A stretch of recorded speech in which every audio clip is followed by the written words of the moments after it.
এখানে গড়চক্রবেড়িয়া ভূতা মোড়ে দাউদপুরের বিভিন্ন বুথে সব মৃত ভোটাররা বিকেলে ভোট দেয়। কোনো হিন্দু বুথে এমনটা হয় না। সকালে গামছা, দুপুরে প্যান্ট পরে ও বিকেলে লুঙ্গি পরে ভোট দেয়। ভুতুরে ভোটারদের ভোট দেওয়ার স্ট্র্যাটেজি ফাঁস। কিভাবে ভুতুরে ভোটাররা বুথে ঢুকে ভোট দেয় সেই পর্দায় ফাঁস করে দিলেন বিজেপির এক শীর্ষ নেতা। দেশ জুড়ে অবৈধ বাংলাদেশি ও রোহিঙ্গাদের উচ্ছেদ করা নিয়ে অভিযান চলছে। সীমান্ত দিয়ে যাতে কোনো অনুপ্রবেশকারী ঢুকতে না পারে তার জন্য বাড়ানো হয়েছে নিরাপত্তা। ভুয়ো ভোটার কার্ড বানিয়ে দেশের নাগরিক হওয়ার পরিচয়পত্র বানিয়ে ফেলেছে। এত নিরাপত্তার পরও কিছুতেই আটকানো যাচ্ছে না অনুপ্রবেশকারীদের। ইতিমধ্যেই রাজ্যে এসআইআর লাগু হয়েছে, নভেম্বর থেকেই তা চালু হবে। তার আগেই এইভাবে এক এক করে বিনা পাসপোর্টে অবৈধভাবে কাঁটাতার পেরিয়ে ভারতে ঢুকে পড়া নিয়ে রীতিমতো চিন্তা ধরাচ্ছে। আর তারই মধ্যে ভুয়ো ভোটার নিয়ে বিস্ফোরক মন্তব্য করেন রাজ্যের বিরোধী দলনেতা শুভেন্দু অধিকারী। বৃহস্পতিবার পূর্ব মেদিনীপুরের নন্দীগ্রামে বারকাণ্ড পসরাতে যান শুভেন্দু। সাংবাদিকদের মুখোমুখি হয়ে বলেন 2002 সালে এসআইআর হয়েছে, তাতে 26 লক্ষ নাম বাদ গেছে। মৃত ও ভুয়ো বাংলাদেশি মুসলিম ভোটার পশ্চিমবঙ্গে কেন থাকবে? একটাও বাংলাদেশি অনুপ্রবেশকারী মুসলিমকে বাংলায় রাখা হবে না। যত পারে ধরা দিয়ে ঘেউ ঘেউ করুক, কোনো অসুবিধা নেই। বিহারেও করেছিল, কোনো লাভ হয়নি। মৃত ভোটার থাকবে না। এখানে গড়চক্রবেড়িয়া, ভূতা মোড়ে, দাউদপুরের বিভিন্ন বুথে সব মৃত ভোটাররা বিকেলে ভোট দেয়। কোনো হিন্দু বুথে এমনটা হয় না। সকালে গামছা, দুপুরে প্যান্ট পরে, বিকেলে লুঙ্গি পরে ভোট দেয়। আতে ঘা লেগেছে, বুঝতে পেরেছে যাবে। কি বলছেন শুভেন্দু অধিকারী, শুনুন তার মুখেই। 7ই ফেব্রুয়ারি পর্যন্ত গাছ থেকে পড়ে গেলে বাজ পড়ে ওইসব করবে। 12টা রাজ্যে এবং কেন্দ্রশাসিত অঞ্চলে হচ্ছে, কারো চুলকাচ্ছে না, পিসিআর ভাইপোর চুলকাচ্ছে। এটা তো নতুন নয়। ভাইপোর তো তখন জন্ম হয়েছে কিনা জানি না। 2002 সালে তো এসআইআর হয়েছে, 26 লক্ষ ভোটার বাদ গেছে।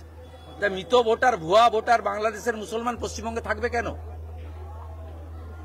Detect, delete and deport. একটাও বাংলাদেশি মুসলমান অনুপ্রবেশকারীকে পশ্চিমবঙ্গে রাখা হবে না। কান খুলে যত পারেন চিল্লার সারাদিন ঘেউ ঘেউ করুন, কোনো অসুবিধা নেই। পরিষ্কার কথা। বিহারও করেছিলেন, কোনো লাভ হয়নি, কোনো লাভ হয়নি। মৃত ভোটার থাকবে না। এখানে গড়চক্রবেড়িয়া, ভূতা মোড়, এই কেন্দামারির বিভিন্ন বুথে, দাউদপুরের বিভিন্ন বুথে, শামসাবাদে সব মৃত ভোটারের নাম ভোট দেয় এরা বিকালবেলা। কোনো হিন্দু বুথে হয় না। এরা করে এখানে সকালবেলা গামছা পরে ভোট দেয়, দুপুরবেলা প্যান্ট পরে ভোট দেয়, বিকালবেলা লুঙ্গি পরে ভোট দেয়। পুলিশ কেন থাকবে? হাতে ঘা লেগেছে এবং বুঝতে পারছে যে যাবে। আর সম্পূর্ণ মিথ্যা সাজানো। ওই হাতের অক্ষরও ওনার নয়। এদের যদি জম থাকে ওই চিঠিটা সেন্ট্রাল ফরেন্সিক ল্যাবে পাঠানো। পুলিশ বলছে ফরেন্সিক হবে চিঠিটা। ও রাজ্য সরকারের ফরেন্সিক, ও সব পিসির বানানো। এখানে কি হয় ফরেন্সিক জানে। সেন্ট্রাল ফরেন্সিক ল্যাবে হোক এবং হাইকোর্টের তত্ত্বাবধানে হোক। বলছি দাদা, একজন তাহলে দুধ কা দুধ, পানি কা পানি হয়ে যাবে। বলছি দাদা, একজন সাংসদ হয়ে যেভাবে কেন্দ্রীয় নির্বাচন কমিশনকে আক্রমণ করলো, এর থেকে গণতন্ত্র। পড়াশোনা না থাকলে অশিক্ষিত হলে হবে? লড়াই তো কোনোদিন করেনি। আমরা লড়াই করে মমতা ব্যানার্জিকে মুখ্যমন্ত্রী করেছি। লড়াই করা জানতে হবে। হদ কাটবো আমরা, কই খেয়েছো তুমি? 11 সালে আমরা সব করে টোরে দেওয়ার পরে ফাঁকা মাঠে 2000 পুলিশ নিয়ে চলে এসছো হাত নাড়তে। এসআইআরকে কেন্দ্র করে বাংলার রাজ্য রাজনীতি ক্রমশ উত্তপ্ত হচ্ছে। মঙ্গলবার আমরা দেখলাম যে এসআইআর ঘোষণা হয়েছে সোমবার, গত সোমবার। তারপর থেকেই কীরকমভাবে একেবারে রাজনৈতিক তরজা শুরু, শাসক বিরোধী তরজা শুরু হয়ে গিয়েছে। এসআইআরের দ্বিতীয় পর্যায়ের কাজ শুরু হয়েছে। এই আবহে এবার মুখ্য নির্বাচন কমিশনার জ্ঞানেশ কুমারের উদ্দেশ্যে হুঙ্কার দিয়েছেন তৃণমূল নেতারা। দক্ষিণ 24 পরগনার বিষ্ণুপুর থানার অন্তর্গত গাববেরিয়ায় জগদ্ধাত্রী পুজোর উদ্বোধনে যান রাজ্যের বিরোধী দলনেতা শুভেন্দু অধিকারী। সেখানে সাংবাদিকদের মুখোমুখি হয়ে শুভেন্দু বলেন, পিসি ভাইপো দুজনেই বলছেন এসআইআর করতে দেব না, আন্দোলন হবে। কিন্তু এসআইআরও হবে, বাংলাদেশি মুসলিম অনুপ্রবেশকারীদেরও নাম বাদ যাবে। আপনারা বিএলওদের যতই প্রভাবিত করুন, আমরাও আছি। 52 জন বিএলও বিহারের জেলে আছে, এটা মাথায় রেখে তৃণমূলের কথা শুনবেন, বিজেপিরও কথা শুনবেন না, নির্বাচন কমিশনের কথা শুনুন। নির্বাচন কমিশনের কথার বাইরে গেলে বিহারের বিএলওদের মতো আপনাদেরও জেলে কাটাতে হবে। আর জেলে যাওয়ার জন্য সমস্ত ডকুমেন্ট আমরা জোগাড় করে দেব।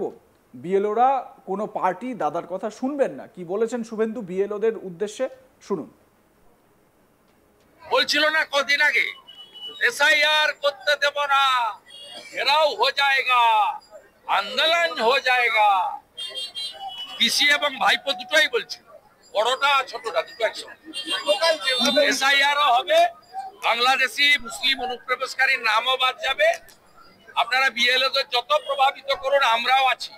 52 জন বিএলও বিহারের জেলে আছে, এটা মাথায় রেখে তৃণমূলের কথা শুনবেন, বিজেপির কথা শুনবেন না। শুনুন ইলেকশন কমিশনের কথা। ইলেকশন কমিশনের কথার বাইরে গেলে বিহারে 52 জন বিএলও এখনো জামিন পায়নি। আপনাদের কিন্তু জেলে কাটাতে হবে, আর জেলে যাওয়ার জন্য তথ্য ডকুমেন্ট আমরা জোগাড় করে দেব। আজকেও আমি পোস্ট করেছি, দেখবেন ফলতাতে তৃণমূলের পঞ্চায়েত মেম্বার দিব্যেন্দু সর্দারকে বিএলও করেছে।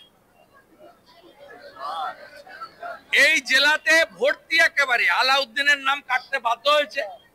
আলা অঞ্চলের সভাপতি, তার বউ পঞ্চায়েত সমিতির চেয়ারম্যান। আজকে বিধান সর্দারে দিয়েছি, প্রত্যেক দিন দেব, তাড়া করে করে দেব, খুঁজে খুঁজে দেব। শুধু বিজেপি কার্যকর্তা নাই, জনগণ জেগে গেছে। তারা বিরোধী দলনেতাকে ভরসা করে প্রত্যেক দিন রাজ্য থেকে 50টা জায়গা থেকে পাচ্ছি। বিএলওরা কোন পার্টি, কোন দাদা দিদির কথা শুনবেন না। শুনতে যদি হয় ইলেকশন কমিশনের কথা শুনবেন, নইলে আপনাদের পরিণতিও বিহারের বিএলওদের মতো হবে। আপনি ভাবছেন বিহারের পুলিশ নীতিশ কুমারের হাতে ছিল তাই জেলে গেছি। এখানের পুলিশ বাধ্য হবে আপনার বিরুদ্ধে ব্যবস্থা নিতে। আর পুলিশ যদি বাধ্য না হয়, একটি সর্বভারতীয় রাজনৈতিক দল হিসেবে আমরা যেখানে গেলে আপনি জেলে যান, সে ব্যবস্থা করুন। পুরনীয় দুর্নীতিতে আজকে রেড হচ্ছে, যে ভাষায় আক্রমণ করলেন একজন জনপ্রতিনিধি, তিনি এভাবে করতে পারেন? বুঝেছে, যন্ত্রণায় আছে, রাতে ঘুমাতে পারছে না, ক্ষমতা হারানোর ভয়ে আছে। পিসি বাটি নিয়ে বসবে কালীঘাটে, আর ভাইপো জেলে যাবে, সেই আতঙ্কে যন্ত্রণাতে এসব কথা বলছে। বৃহস্পতিবার সকালে চা চক্রে যোগ দিতে মেদিনীপুর শহরে যান বিজেপি নেতা দিলীপ ঘোষ। এসআইআর প্রশ্নে দিলীপ ঘোষ অভিষেক ব্যানার্জি থেকে মমতা ব্যানার্জি সকলকেই কটাক্ষ করেছেন, ঠিক যেরকম শুভেন্দু অধিকারী কটাক্ষ করেছেন, একই কায়দায়।